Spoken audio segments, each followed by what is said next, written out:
তো hello everyone, কেমন আছো? আশা করছি সবাই ভালো আছো। তো আজকে আমার যেগুলো লাভ বার্ডের সমস্ত এগস, তো এগুলো আনফার্টাইল এগ, তো সেগুলো তোমাদেরকে চেক করে দেখাবো। তো এগুলো প্রায় 30-32 দিন হয়ে গেছে এগগুলো। দেখতে পাচ্ছ ভেতরে কোনো রকম কোনো মুভমেন্টও নেই, কোনো রকম ব্লাডও আসেনি। তো দেখতে পাচ্ছ। তো একবার এগুলোকে ফাটিয়েও তোমাদেরকে দেখাই।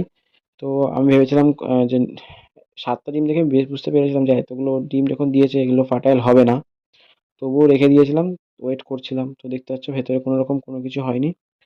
প্রায় 30-32 দিন হচ্ছে, তাও ডিমে কোনো রকম কোনো ব্লাডও আসেনি, প্লাস তোমার কোনো রকম কোনো রকম বাচ্চা গ্রোথ হয়নি। তো সবই আনফার্টাইল। দেখতে তো সব ফাটিয়েছি, তা কোনোটার মধ্যেই কোনো রকম বাচ্চা বা কিছু নেই। তো তো আবার ওয়েট করতে হবে এখন আবার ডিম দেওয়ার জন্য। সবগুলো দেখতে পাচ্ছ, তো এগুলোকে আর ফেলে দেওয়া ছাড়া কোনো কাজ নেই।